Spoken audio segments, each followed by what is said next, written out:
In the vast tapestry of comic book mythology, few concepts challenge our fundamental understanding of heroism and villainy, quite like the tale we're about to unfold. When the familiar panels of Batman and Joker dissolve before our eyes, only to re-emerge with their colours inverted, we are forced to confront a disturbing question that cuts to the very heart of what we believe about justice, chaos, and the thin line that separates salvation from damnation. What if the agent of chaos became Gotham's guardian, and its dark night felt a shadow? What if the man who taught us to fear the sound of laughter was actually the city's greatest hope, while the symbol of justice we revered was nothing more than a mask hiding our deepest nightmares? This is not merely a thought experiment or an academic exercise in moral relativism. This is the documented chronicle of a world where the impossible became inevitable, where the very foundations of heroic mythology were shattered and rebuilt from the fragments of shattered expectations. Through archival footage, expert testimony, and the painstaking reconstruction of events that defied all logical explanation, we present the definitive account of how Gotham City learned to love the man in white and fear the creature that lurked beneath the cowl. The story begins, as all great myths do, with birth and tragedy, but not in the way we have been conditioned to expect. Arthur Wayne entered this world as the heir to a dynasty built on compassion and comedy, a peculiar combination that would prove prophetic in ways no one could have anticipated. The Wayne family fortune had been amassed not through the traditional means of industrial conquest or corporate manipulation, but through a unique blend of philanthropic ventures and entertainment enterprises that brought joy to the masses while lifting them from poverty. Thomas Wayne was not merely a doctor who ministered to the physical ailments of Gotham's citizens. He was a man who understood that laughter could heal wounds that no surgery could reach. Martha Wayne, née Kane, brought her own particular genius to this union. A former circus performer turned social worker, she had dedicated her life to the belief that even the darkest corners of human experience could be illuminated by the simple act of finding something to smile about. Together, they raised their son Arthur in an environment where wealth was viewed not as a privilege to be hoarded, but as a responsibility to be shared through acts of service that brought light to others. The tragedy that would define Arthur Wayne's destiny unfolded on a night that should have been filled with laughter. The family had attended a performance at the Gotham Opera House, but instead of the traditional tragic tale of betrayal and death, they had chosen to see a comedy revue that Thomas Wayne had helped finance. As they walked through the same alley that in another universe would witness the birth of Batman's mission of vengeance, the shots rang out with the same cruel finality. But as Arthur knelt beside his dying parents, something remarkable happened that would echo through the corridors of history. Instead of succumbing to rage or despair, the young heir found himself overwhelmed by an emotion that shocked even him in its intensity. As his father's blood pooled beneath his knees, and his mother's final breath escaped in a sound eerily reminiscent of laughter, Arthur Wayne began to smile. Not the twisted grin of madness or the bitter smirk of cynicism, but a genuine expression of profound understanding. In that moment of ultimate darkness, he grasped a truth that would become the cornerstone of his life's work. That the only way to defeat the cruelty of an indifferent universe was to refuse to let it steal your capacity for joy. The training that followed was unlike anything the world had ever seen. While other wealthy orphans might have travelled the globe seeking masters of martial arts or the secrets of fear, Arthur Wayne pursued a different path entirely. He studied under circus performers and street magicians, learning to transform objects of potential harm into instruments of wonder. He mastered 17 different forms of hand-to-hand combat, but focused primarily on techniques designed to subdue rather than injure, to disarm through distraction rather than destruction. His gadgets, developed in the rebuilt Wayne Industries laboratories, bore little resemblance to the dark implements of war that might have emerged from a more conventional hero's workshop. Flower grenades that burst into clouds of harmless but disorienting confetti, grappling hooks shaped like oversized playing cards, and a utility belt stocked with joy buzzers capable of delivering non-lethal electrical charges that left criminals more confused than hurt. Every device was painted in bright primary colours, and many incorporated elements of classic carnival equipment repurposed for crime-fighting applications. But perhaps the most radical aspect of Arthur Wayne's transformation was his approach to costume design. Instead of donning the dark colours of night and fear, he chose a brilliant white suit that seemed to glow under Gotham's streetlights. The purple vest and tie added a touch of theatrical flair, while the green hair dye he applied each morning served both as a personal memorial to his parents' belief in the power of unconventional beauty and as a psychological weapon against criminals who found themselves unable to take seriously a man who looked like he had stepped out of a playing card. The white face paint was applied with the precision of a master craftsman, creating a visage that was simultaneously unsettling and oddly comforting. The red lips, stretched into a permanent smile, served as a constant reminder to both himself and others that joy was not merely an emotion but a choice, a deliberate act of rebellion against the forces of darkness that sought to consume the human spirit. Meanwhile, in another corner of Gotham, a very different kind of transformation was taking place. Bruce Napier had been born into circumstances that could hardly have been more different from Arthur Wayne's privileged upbringing. His father, Jack Napier, was a struggling comedian whose career had been marked by more failures than successes, more humiliations than triumphs. The family's modest apartment in the Bowery district of Gotham bore witness to countless nights when Jack would return home from yet another disastrous performance, his face still bearing the red marks where thrown objects had found their target. Bruce's mother, Sandra Napier, worked double shifts at a chemical plant to make ends meet, her body slowly being poisoned by industrial compounds that would eventually claim her life before her son reached his 15th birthday. The Napier household was a place where laughter was not a source of joy, but a weapon used by others to inflict pain, where the sound of an audience's mockery echoed through thin walls and thinner hopes. The pivotal moment in Bruce Napier's journey toward darkness came not through a singular traumatic event, but through a gradual accumulation of humiliations that finally reached a breaking point. On the night of his 12th birthday, his father had arranged for a special performance at the Gotham Comedy Club, promising his son that this would be the night everything changed. Bruce had dressed in his only good clothes and sat in the front row, his heart swelling with anticipation as his father took the stage. What followed was perhaps the most brutal character assassination ever witnessed in a Gotham entertainment venue. The audience, filled with wealthy patrons from the upper-class neighbourhoods, who had come to the club as part of a slumming expedition, turned Jack Napier's earnest attempts at humour into a feeding frenzy of ridicule and contempt. They laughed, but not with him. They laughed at him, at his second-hand costume, at his desperate attempts to win their approval, at the very idea that someone from his social class might presume to entertain his betters. Bruce watched in horror as his father's spirit was systematically destroyed in front of an audience that treated human dignity like a commodity to be purchased and discarded. When Jack finally stumbled off the stage, his face streaked with tears of humiliation, Bruce felt something cold and sharp take root in his chest. It was not sadness or sympathy, but a burning desire to make those who had laughed pay for their cruelty. The accident that would complete Bruce Napier's transformation occurred 3 years later, during a spelunking expedition organised by his high school biology class. While exploring a cave system on the outskirts of Gotham, Bruce became separated from the group and fell through a rotted wooden platform into a chamber that had been sealed off from the main tour route. As he lay stunned in the darkness, his flashlight having been shattered in the fall, he became aware that he was not alone. The bats came first as a rustling sound in the darkness, then as a chittering chorus that seemed to emanate from every direction at once. But instead of the terror that such creatures might inspire in others, Bruce felt an immediate kinship with these predators of the night.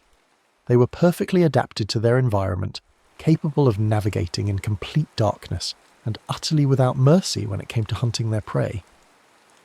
As dozens of them swirled around him in the darkness, Bruce experienced what he would later describe as a moment of perfect clarity. He understood, with a certainty that bordered on religious revelation, that the world was divided into two categories of people, predators and prey, those who laughed and those who were laughed at, those who possessed power and those who suffered under it. The bats had shown him which category he was meant to inhabit. The fortune that would fund Bruce Napier's transformation into the creature that would terrorize Gotham came not through inheritance or honest enterprise, but through the methodical exploitation of a broken system designed to reward the ruthless at the expense of the vulnerable. Using his considerable intellect and complete absence of moral constraints, Bruce developed a series of technology startups that appeared to offer revolutionary solutions to urban problems while actually creating new mechanisms for surveillance and control.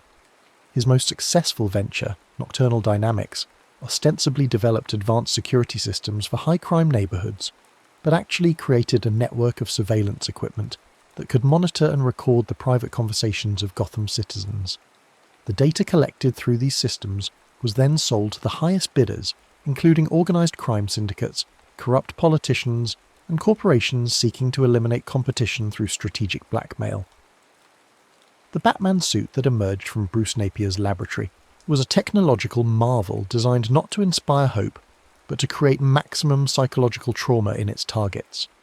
The armour was constructed from experimental materials that absorbed light rather than reflecting it, creating the illusion that the wearer was less a man than a living shadow. The cape was equipped with mechanical extensions that could be deployed to create the appearance of massive wings, while the cowl incorporated voice modulation technology that could make Bruce's words seem to come from everywhere and nowhere at once. But the most sinister aspect of the Batman identity was its calculated exploitation of Gotham's deep-seated cultural fears. Bruce had studied the city's history extensively, paying particular attention to the various moral panics and mass hysteria events that had periodically swept through the population. He understood that Gotham's citizens were primed to believe in monsters, to accept that their city was fundamentally cursed or corrupted in ways that defied rational explanation. By positioning himself as a creature of supernatural vengeance rather than a conventional criminal, Batman was able to operate with impunity, while ordinary law enforcement struggled to develop effective countermeasures against what appeared to be paranormal phenomena.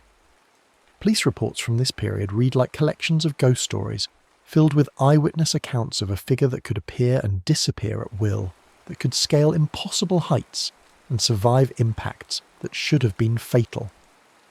The first clash between these two radically reimagined figures occurred on a night when both had independently identified the same target: a planned bombing of the Wayne Memorial Bank, a financial institution that had been established by Arthur Wayne's parents to provide low-interest loans to struggling families and small businesses. The bombers, later identified as members of a terrorist cell funded by corporate interests seeking to eliminate competition from ethical banking practices, had planted their explosives in the building's foundation and were preparing to detonate them during the evening hours when the surrounding apartment complex would be filled with families.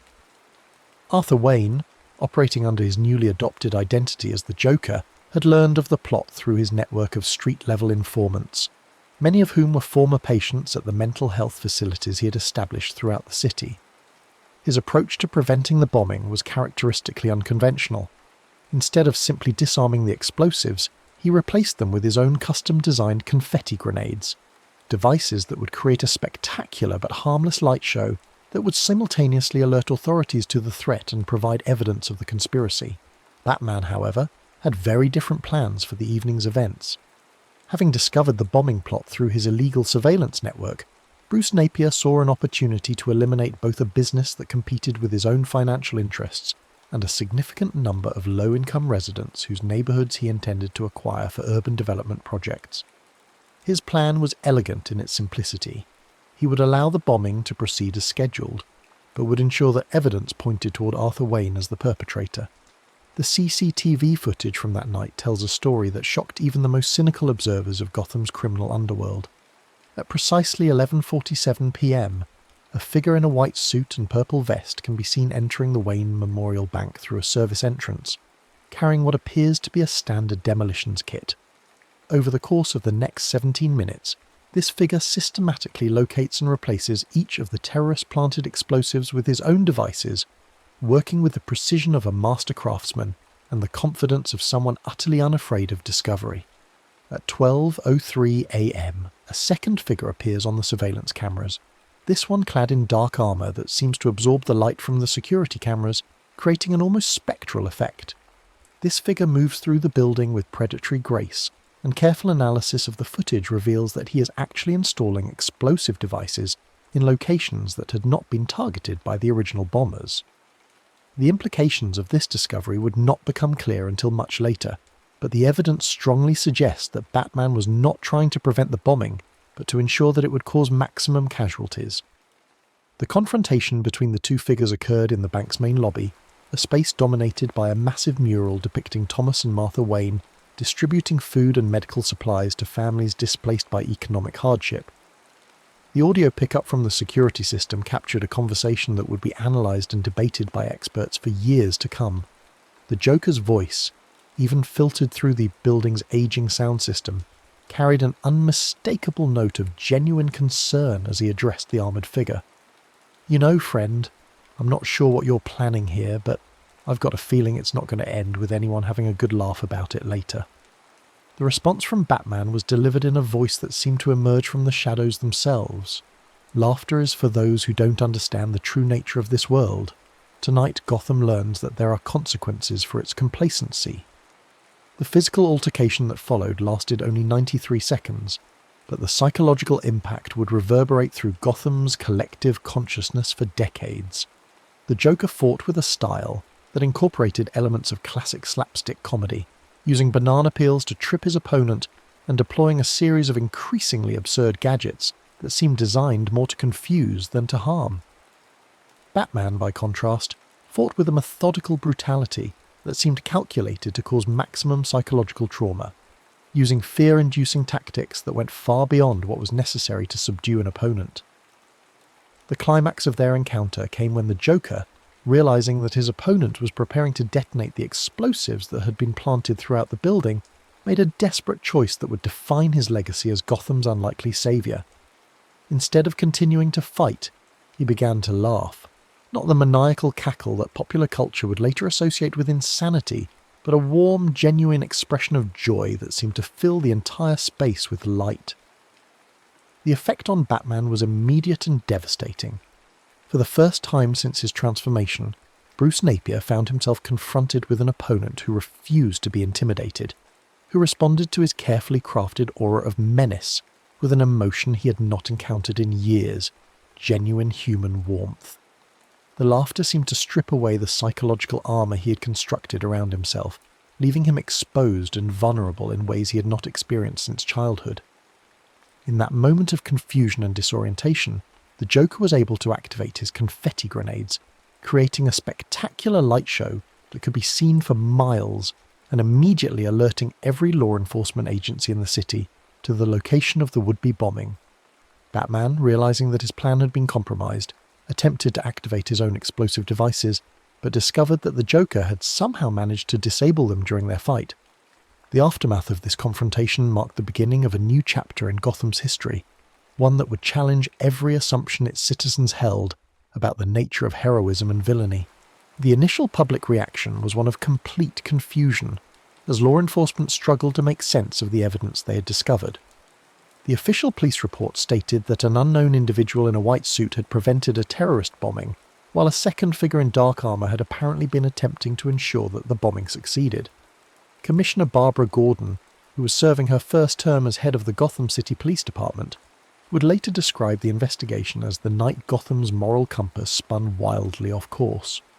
The physical evidence was clear and indisputable. The Joker had saved lives, while Batman had attempted to end them.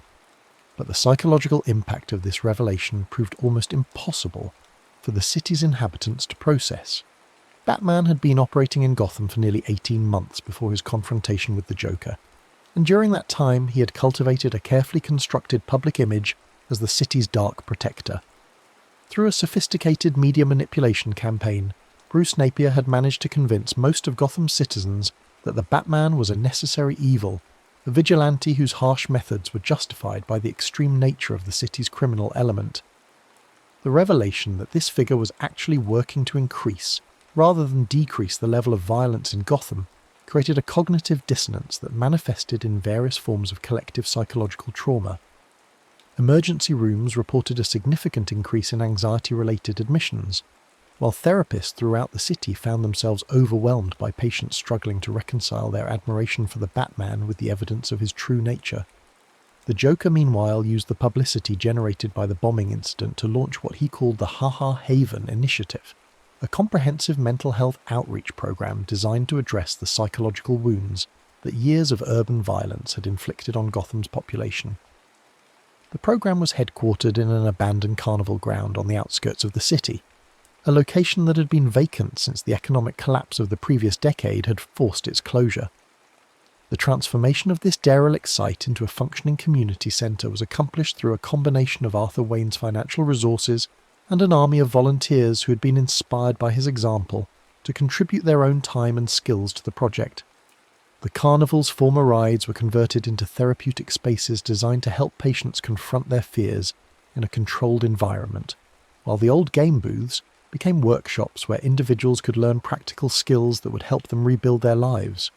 The centrepiece of the Ha Ha Haven was the main performance tent, which had been converted into a community theatre where residents could participate in improvisational comedy workshops designed to help them process trauma through the healing power of laughter. The Joker himself served as the primary facilitator for these sessions, using his natural charisma and genuine concern for others to create an environment where even the most damaged individuals could begin to rediscover their capacity for joy. The success of the Ha Ha Haven program was measured not just in statistical terms, although the numbers were impressive enough. Within 6 months of its opening, violent crime in the surrounding neighbourhoods had decreased by nearly 40%, while reports of depression and anxiety-related disorders had dropped by an even more significant margin. But the true measure of the programme's impact could be seen in the transformation of individual lives, in the stories of people who had arrived at the haven broken and despairing, only to leave with renewed hope and purpose. One of the most remarkable aspects of the Ha Ha Haven was its approach to rehabilitation for former criminals. Instead of focusing on punishment or traditional forms of therapy, the programme offered a radical alternative, the opportunity to transform destructive impulses into constructive action through the medium of performance art. Former gang members became community organisers, using their street credibility to mediate disputes and prevent violence. Recovering addicts became peer counsellors, drawing on their own experiences to help others navigate the path to sobriety. The programme's success attracted attention from academic researchers and policymakers throughout the country, many of whom travelled to Gotham to study what became known as the Wayne model of community-based crime prevention. But perhaps the most significant validation came from the residents of Gotham themselves, who began to adopt the Joker's methods in their own neighbourhoods, creating informal networks of mutual support that operated on the principle that laughter and compassion were more effective tools for social change than fear and intimidation. Batman's response to the growing influence of the Joker was swift and ruthless. Recognising that his carefully constructed image as Gotham's protector was being undermined by the stark contrast between his methods and those of his white-suited adversary, Bruce Napier decided to escalate his operations dramatically. He began recruiting from the ranks of Gotham's criminal underworld, offering substantial financial incentives to individuals who were willing to join what he called the Night Syndicate. The recruitment process was a masterpiece of psychological manipulation, targeting individuals whose personal histories made them particularly susceptible to the Batman's dark vision of justice. Edward Nygma, who had been struggling with a gambling addiction that had cost him his job as a forensic accountant, was offered unlimited resources to satisfy his compulsive need for intellectual stimulation in exchange for developing strategic plans for the syndicate's operations. Bane, whose dependence on performance-enhancing drugs had made him a pariah in the world of professional athletics, was given access to experimental compounds that enhanced his physical capabilities beyond human limits in exchange for serving as the organization's primary enforcer. The Night Syndicate operated according to a carefully developed business model that transformed traditional organized crime into a sophisticated corporate enterprise.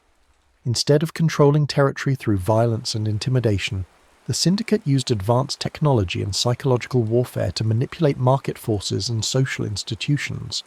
Their primary revenue streams came from protection rackets that targeted businesses competing with syndicate-owned enterprises, illegal surveillance operations that generated blackmail material, and sophisticated financial fraud schemes that exploited regulatory loopholes.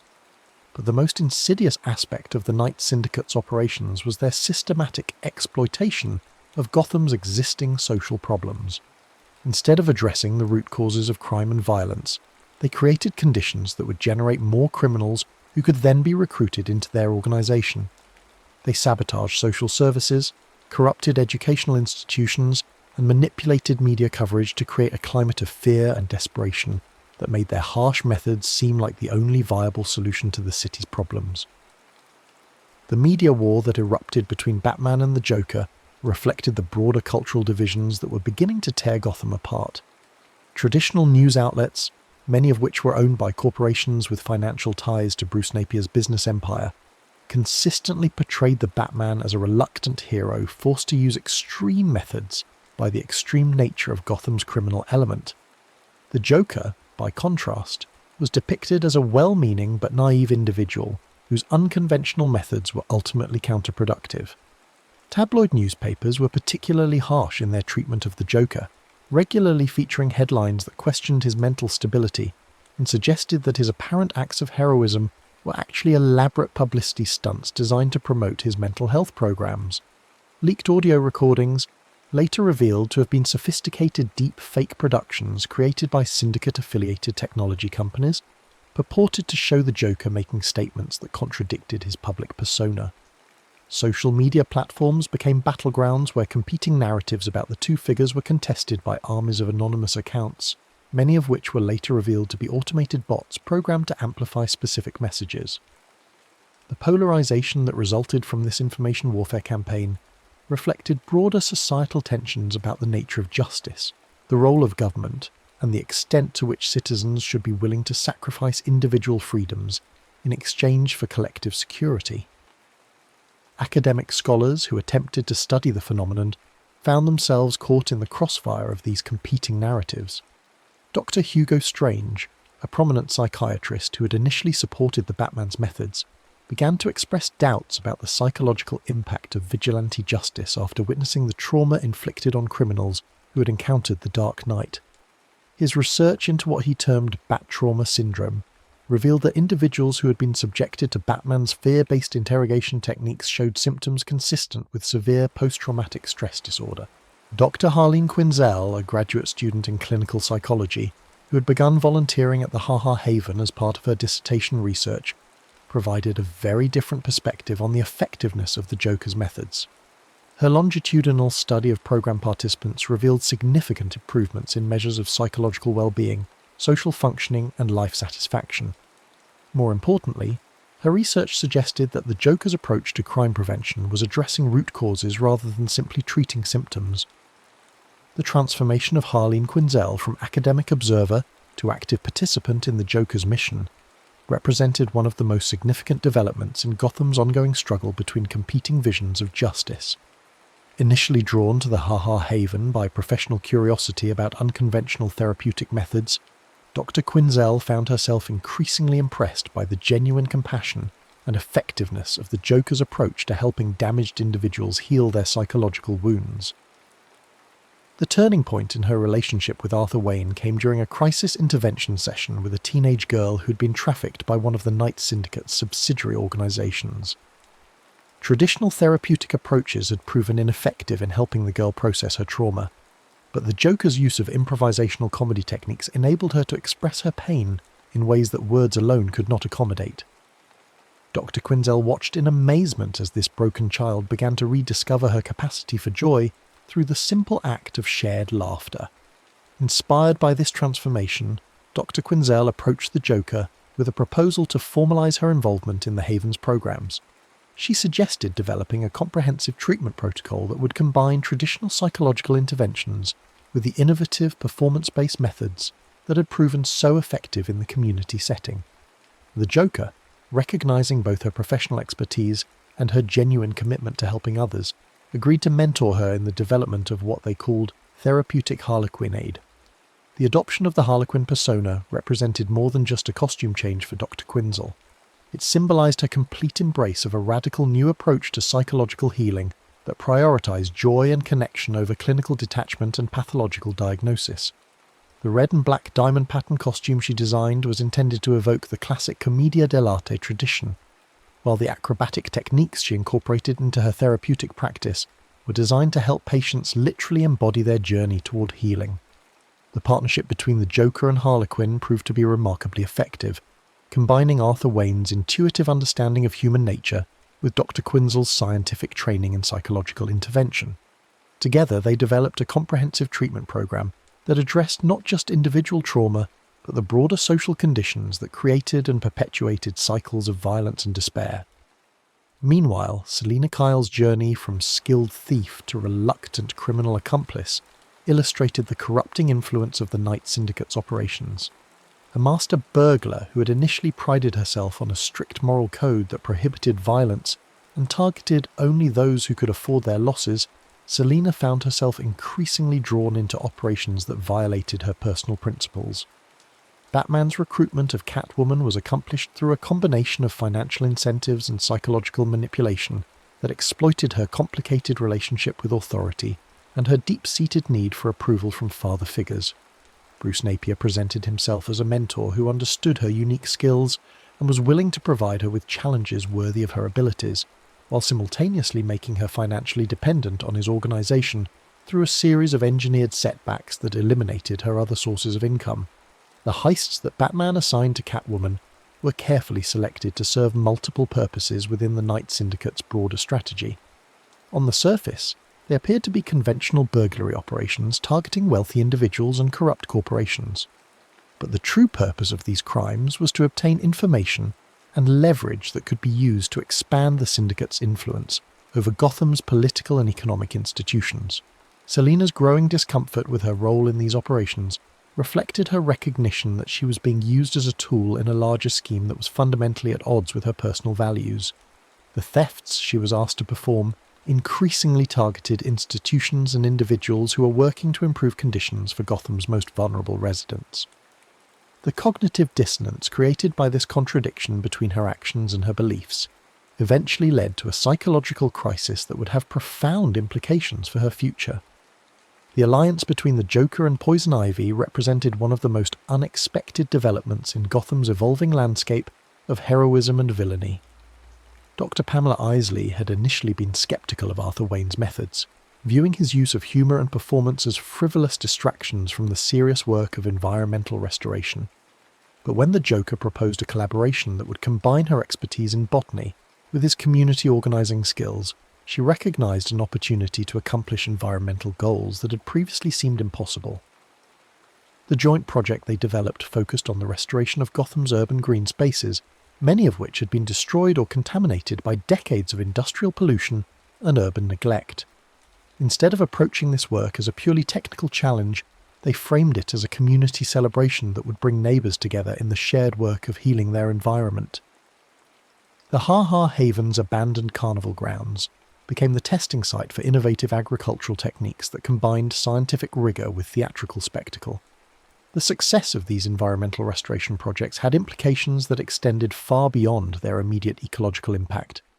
By demonstrating that environmental healing could be accomplished through community cooperation and celebration, rather than confrontation and protest, the Joker and Poison Ivy provided a model for addressing complex social problems that inspired similar initiatives throughout the city.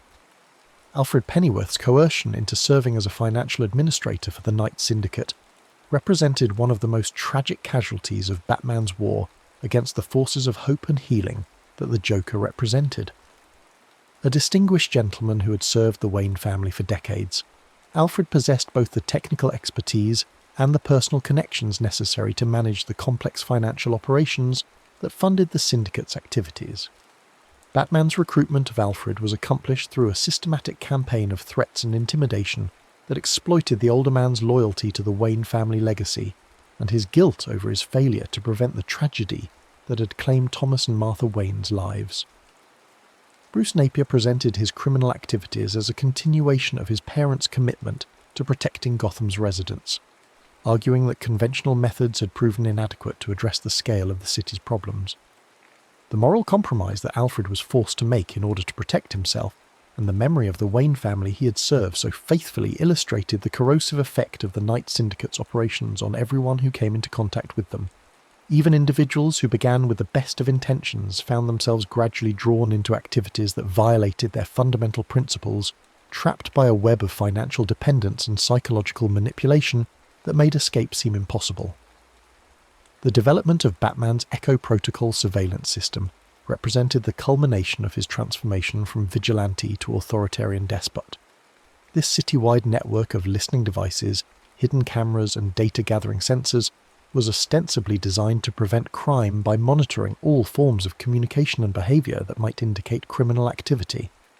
In reality, it created a comprehensive system of social control that eliminated privacy, freedom of association, and the possibility of political dissent. The technical specifications of the Echo Protocol were impressive in their scope and sophistication. Advanced artificial intelligence algorithms analyzed thousands of hours of audio and video data daily, identifying patterns of behavior that might indicate criminal activity, political subversion, or simple nonconformity. The system was capable of tracking individual citizens throughout their daily lives, creating detailed profiles of their associations, preferences, and psychological characteristics. But the most insidious aspect of the Echo Protocol was its use of predictive analytics to identify individuals who were likely to commit crimes before they had actually done so. These pre-crime assessments were used to justify preemptive arrests and disappearances that effectively eliminated due process and the presumption of innocence. Citizens who were identified as potential threats simply vanished from their homes and workplaces, transported to underground detention facilities that became known as the Bat Pits.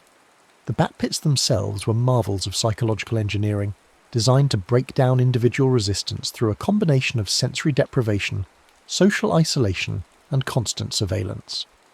Prisoners were held in cells that were too small to stand upright or lie down comfortably, under lighting that made it impossible to distinguish between day and night.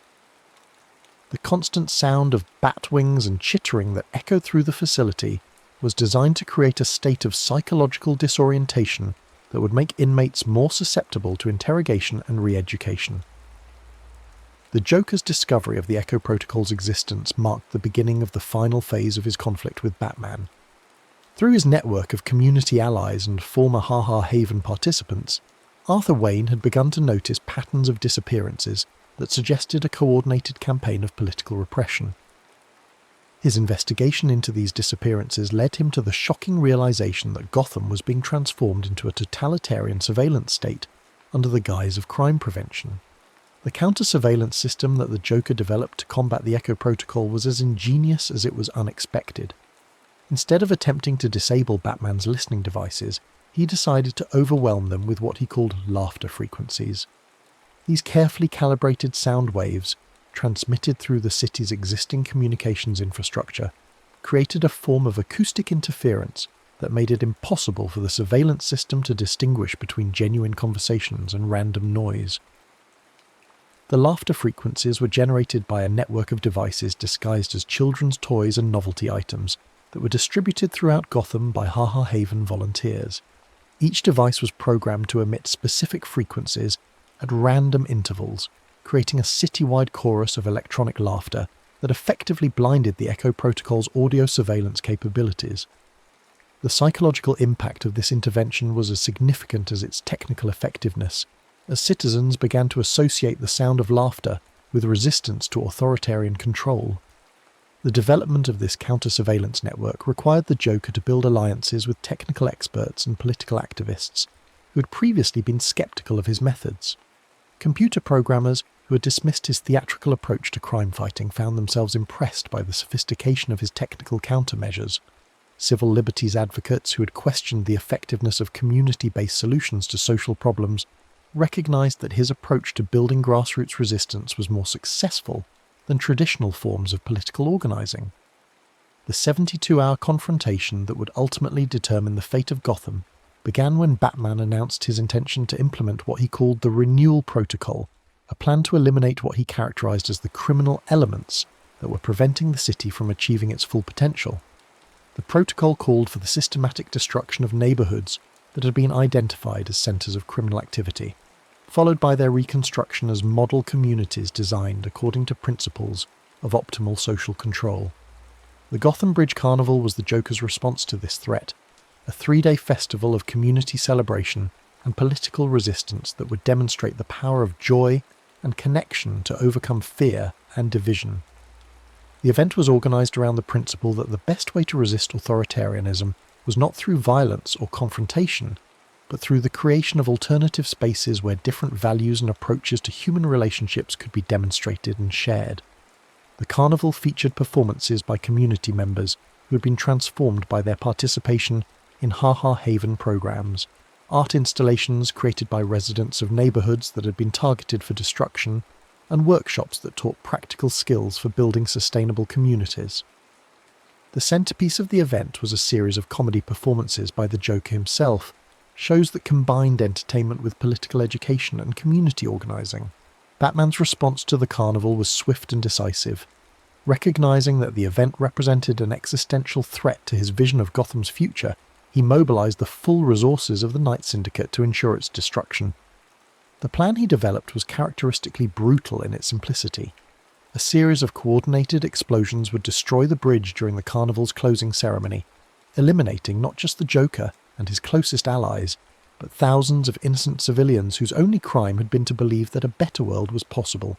The explosives that Batman planted throughout the bridge's infrastructure were far more powerful than anything he had used in previous operations. Instead of the conventional demolition charges that might have been expected for such an operation, he deployed experimental weapons-grade compounds that had been developed by Wayne Industries' Military Research Division. These devices were designed not just to destroy the bridge, but to create a fireball that would be visible from space, a symbolic demonstration of the futility of resistance to his authority. The parallel narratives that unfolded during those final 72 hours revealed the fundamental difference between the two men who had come to embody Gotham's competing visions of justice. While Batman worked in isolation, surrounded by technology and subordinates who feared rather than loved him, the Joker was constantly surrounded by people who had chosen to join his cause, not out of fear or financial incentive, but because they believed in the possibility of transformation and healing. The Joker's performance during the carnival's final night was perhaps the most extraordinary demonstration of the power of hope and human connection ever witnessed in Gotham's history. Standing on a makeshift stage in the centre of the bridge, surrounded by thousands of people who had come to celebrate community and resistance, Arthur Wayne delivered what witnesses would later describe as a comedy routine that was simultaneously hilarious and profoundly moving. The performance began with simple observational humour about the absurdities of daily life in a city plagued by corruption and violence. But as the evening progressed, the Joker's material became increasingly personal and political, addressing the fears and hopes that had brought the community together. He spoke about the nature of courage, about the choice between responding to violence with more violence, or with the radical alternative of compassion and understanding. The most remarkable aspect of the performance was the way it transformed the audience from passive consumers of entertainment into active participants in a shared experience of healing and empowerment. As the Joker told stories about the individuals who had been transformed by their participation in Ha Ha Haven programs, audience members began to share their own stories of struggle and redemption.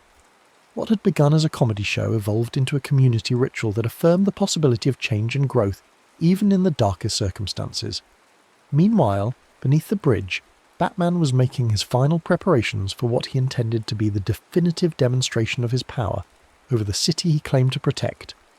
The armoured wingsuit he had developed for this operation was a technological marvel that combined elements of military aircraft design with advanced materials science to create a weapon system that was part flying machine, part mobile command centre, and part psychological warfare platform. The suit's most intimidating feature was its wingspan, which could be extended to nearly 50 feet, creating the silhouette of a massive bat when viewed from below.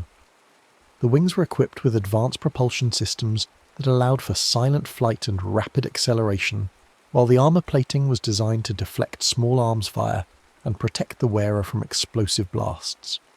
But perhaps the most sinister aspect of the suit was its integrated communications system, which was capable of broadcasting Batman's voice throughout the city, while simultaneously monitoring all electronic transmissions within a 50-mile radius.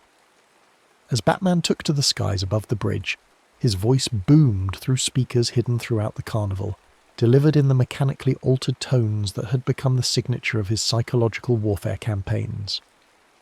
The message he broadcast was both a condemnation and a final offer of surrender.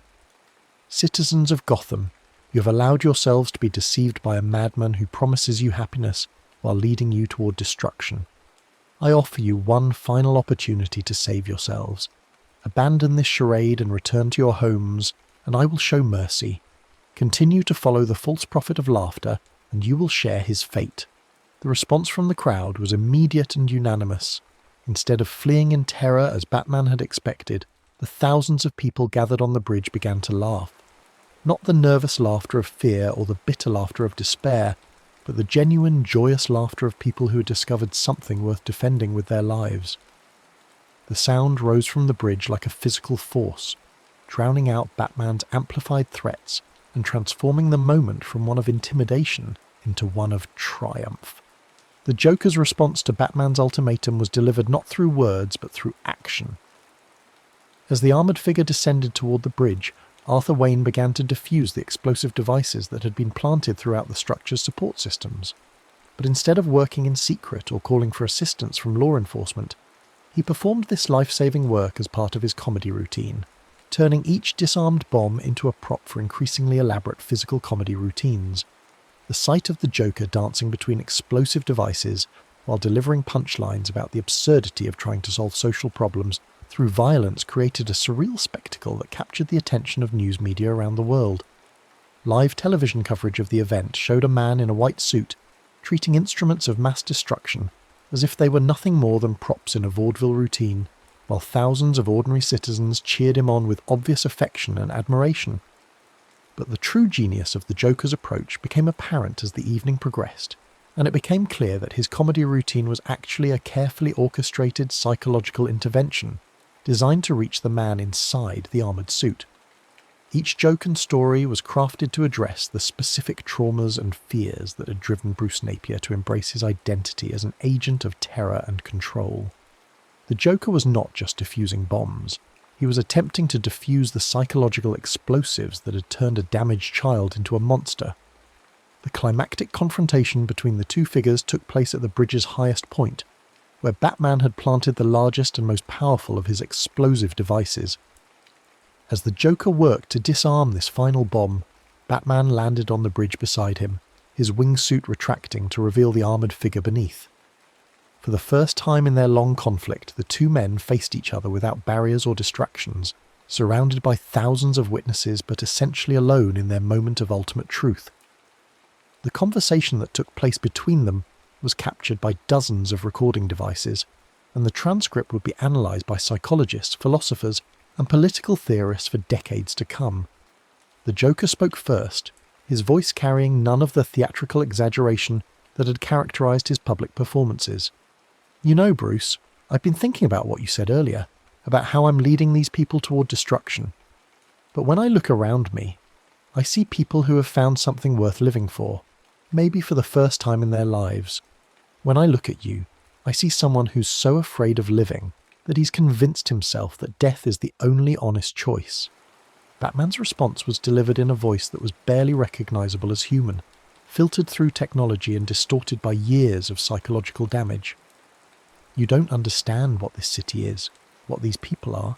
They're animals who respond only to fear. Everything else is just pretense, just a lie they tell themselves to avoid facing the truth about their nature. What you call hope is just another form of delusion." The Joker's reply would become one of the most quoted statements in the history of political philosophy. "Maybe you're right about fear being a powerful motivator. I've seen what it can do, how it can twist people into shapes they never intended to become. But I've also seen what happens when people are given permission to be more than their worst impulses, when they're shown that there are other ways to respond to pain than by inflicting it on others. The choice isn't between hope and despair, Bruce. It's between love and fear, and love is always the harder choice, but it's the only one that actually works." The psychological impact of this exchange on Batman was immediate and devastating. For the first time since his transformation into Gotham's Dark Guardian, Bruce Napier found himself forced to confront the possibility that his entire worldview was based on a fundamental misunderstanding of human nature. The thousands of people surrounding them on the bridge were not cowering in terror or fleeing in panic. They were standing together in solidarity, choosing to risk their own lives to protect something they believed was worth saving. The moment of truth came when the Joker, having successfully disarmed the final explosive device, turned to face Batman and offered him something that no one had offered him in years: a choice. Removing his own mask to reveal the face of Arthur Wayne, the Joker extended his hand toward the armoured figure and spoke words that would echo through history. "It doesn't have to end this way, Bruce. You can choose something different. You can choose to be the person you were meant to be before the pain took over. These people aren't your enemies. They're your neighbours, your community, your family if you'll let them be. You don't have to be alone anymore. The silence that followed this offer seemed to stretch for an eternity, as Batman wrestled with psychological forces that had shaped his identity for years. The thousands of people gathered on the bridge held their breath, sensing that they were witnessing a moment that would determine not just their own fates, but the future of their city. Television cameras captured every detail of the armoured figure's body language as he processed the Joker's words and weighed his options. When Batman finally spoke, his voice carried a note of something that might have been regret. You think you understand what I am, what I've become, but you don't know what I've done, the things I've chosen, the people I've hurt. There's no going back from what I am now. There's no redemption for someone who has gone as far as I have. The Joker's response was immediate and unequivocal. There's always a choice, Bruce. Always. No matter how far you think you've fallen, no matter what you think you've become, you can always choose to start over. These people understand that better than anyone. Half of them have done things they're not proud of, made mistakes they thought were unforgivable. But they learned something that you haven't learned yet. Forgiveness isn't something you earn, it's something you accept. And the first person you have to forgive is yourself. The rejection of this offer came not through words, but through action. Instead of accepting the Joker's extended hand, Batman activated the wingsuit's flight systems and launched himself into the air above the bridge. But instead of fleeing or regrouping for another attack, he began to deploy what appeared to be his final contingency plan, a series of airborne explosive devices that would destroy the entire bridge and everyone on it, including himself. The Joker's response to this ultimate act of nihilistic destruction was characteristically unconventional. Instead of attempting to flee or calling for evacuation, he began to laugh. But this was not the warm, healing laughter that had become his trademark. It was something deeper and more primal, a sound that seemed to emerge from the very core of his being and expand outward to encompass the entire gathered community. The laughter was infectious in the most literal sense, spreading from person to person until the entire bridge was filled with the sound of thousands of people expressing their refusal to be intimidated by the threat of death. But more than just a gesture of defiance, the laughter served a practical purpose that no one could have anticipated. It created a form of sonic interference that disrupted the electronic detonation systems that Batman had installed in his airborne explosives. The sight of Batman's weapons failing to detonate as planned created a moment of confusion that the Joker immediately exploited. Using a series of modified confetti cannons that had been concealed throughout the bridge's structure, he launched thousands of small devices into the air around the armoured figure. These devices, which appeared to be nothing more than colourful party favours, were actually sophisticated electronic countermeasures designed to interfere with the wingsuit's control systems. The result was both spectacular and symbolic. As Batman struggled to maintain control of his failing aircraft, the confetti devices exploded in brilliant displays of colour that transformed the night sky above Gotham into a canvas of light and celebration. The contrast between the dark, predatory figure of Batman and the joyous explosion of colour surrounding him created an image that would become one of the most iconic photographs in the city's history. Batman's final descent was not the controlled crash that he had planned, but a chaotic tumble that ended when he struck the bridge's central support tower and fell into the river below. The wingsuit's armour protected him from immediate death, but the psychological impact of his defeat was far more devastating than any physical injury. As he sank beneath the dark waters of Gotham River, Bruce Napier was forced to confront the reality that his vision of order through fear had been comprehensively rejected by the very people he had claimed to protect.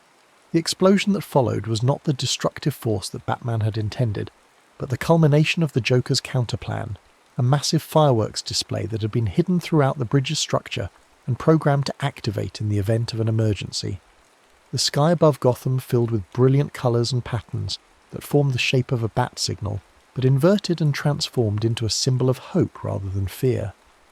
The aftermath of the Gotham Bridge Carnival marked the beginning of a new era in the city's history, one that would be defined not by the rule of fear, but by the possibility of transformation and healing. The Truth Commission hearings that followed the revelations about Batman's criminal activities provided a comprehensive accounting of the corruption and violence that had been hidden beneath Gotham's surface for years. The evidence presented during these hearings painted a detailed picture of how Bruce Napier had systematically exploited the city's social problems to build his personal empire of control and intimidation. Financial records showed that the Knight Syndicate had been involved in everything from money laundering and tax evasion to human trafficking and political assassination. Testimony from former associates revealed the psychological manipulation and physical coercion that had been used to maintain loyalty within the organisation. But perhaps the most damning evidence came from the surveillance records that had been collected by the Echo Protocol system. These recordings provided irrefutable proof that Batman had not only failed to prevent crimes, but had actively participated in their planning and execution. The voices of victims could be heard pleading for mercy, while Batman's mechanically altered voice responded with threats and demands for information that would be used to expand his operations. The public's reaction to these revelations was complex and multifaceted. Many citizens expressed feelings of betrayal and anger at having been deceived by someone they had trusted to protect them.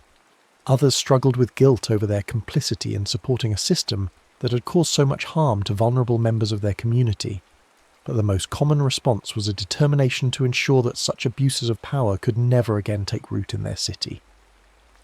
The Joker's decision to decline the mayoral position that was offered to him by grateful citizens demonstrated his understanding that true leadership comes not from holding office, but from empowering others to take control of their own destinies.